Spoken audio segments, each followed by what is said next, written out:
सुप्रभात बच्चों, मैं आपकी हिंदी की अध्यापिका एक बार फिर आपके सामने प्रस्तुत हुई हूँ।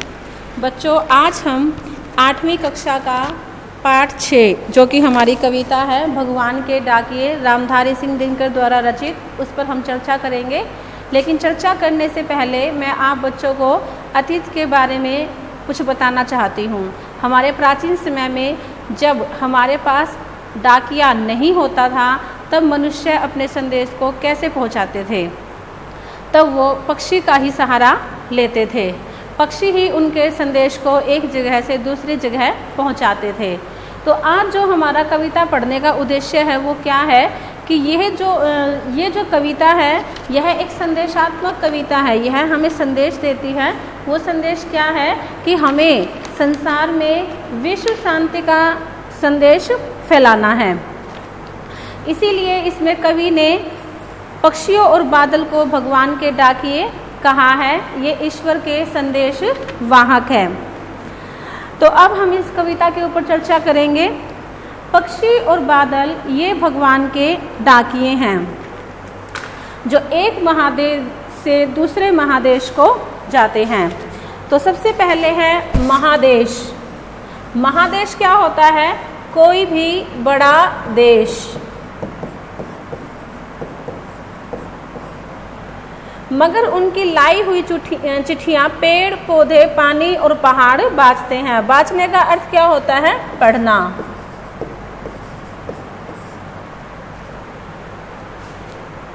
तो इसमें कवि क्या बताते हैं? कवि कहता है कि पक्षी और बादल ये भगवान के डाकिए हैं।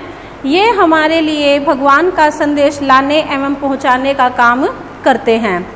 पक्षी एक देश से उड़कर दूसरे देश में जाते हैं। मनुष्य इनके द्वारा लाए गए संदेश को नहीं समझ पाता।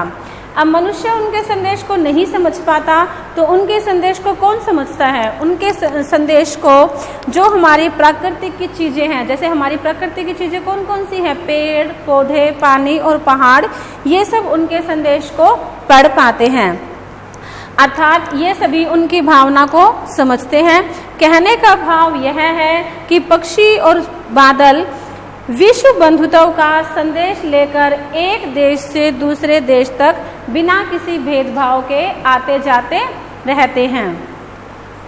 तो यहाँ पर जो आपका है पेड़ पौधे पानी और पहाड़, यहाँ पर पै पै की आवृत्ति हो रही है तो यहाँ पर आपका अनुप्रास अलंकार है। ठीक है। तो यहाँ पर पक्षी और बादल को भगवान के डाकिए बताया गया है। ये एक देश से दूसरे देश को जाते हैं। उनकी लाई हुई चिट्ठियों को मनुष्य नहीं समझ पाता, लेकिन जो आपकी प्रकृति की चीज़ें हैं, पेड़ हैं पौधे हैं पानी और पहाड़, ये सब उनको समझ लेते हैं। उनकी भावनाओं को वो पढ़ लेते हैं। हम तो केवल यह आंकते हैं। आंकना, आंकना का अर्थ क्या होता है? समझना। कि एक देश की धरती दूसरे देश को सुगंध बेचती है। सुगंध का अर्थ क्या होता है? खुशबू, सुगंध।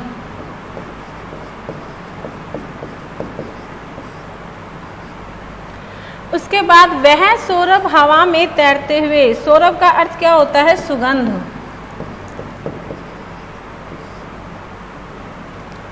पक्षियों की पाखों पर तिरता है। पाखों का अर्थ होता है पंखों। ठीक है। पाखों का अर्थ क्या होता है? पंखों। तिरता है यानी कि उड़ता है।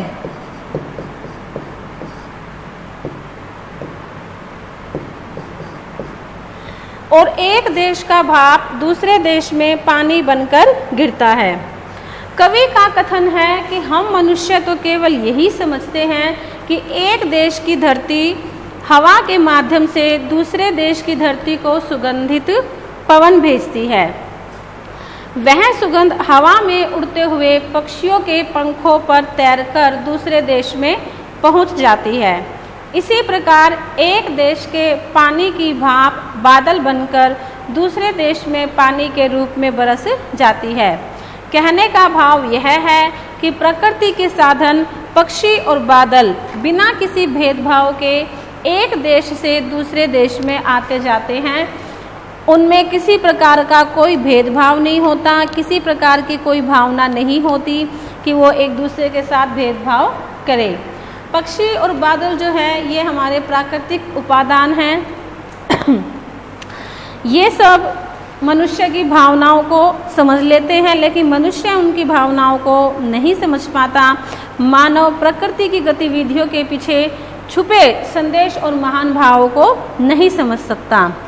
पृथ्वी के एक भाग के फूलों की सुगंध पक्षियों के पंखों द्वारा पृथ्वी के दूर दराज भागों तक चली जाती है, जिससे यह संदेश मिलता है कि हमें जीवन को प्रेम पूर्वक एवं मुक्त भाव से जीना चाहिए।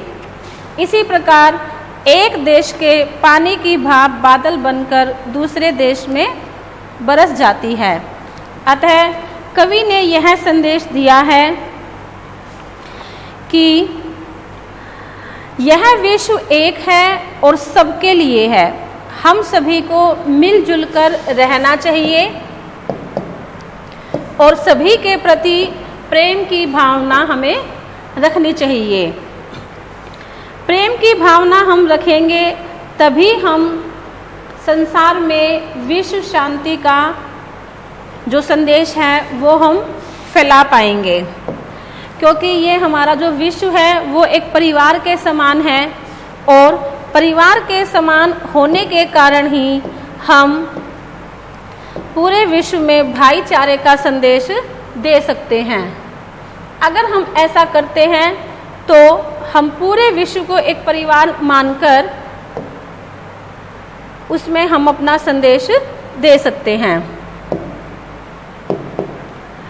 तो इस कविता को कवि रामधारी सिंह दिनकर जी ने बहुत ही अच्छे तरीके से समझाने की कोशिश की है, क्योंकि यह विश्व शांति का संदेश देने वाली कविता है। तो बच्चों, इस कविता को आपने अच्छी तरह से पढ़ा, समझा और यह आपको कविता अच्छी तरह समझ में आ भी गई होगी। तो मैं उम्मीद करती हूँ कि आप ये कविता अच्छी तरह समझ गए होंगे।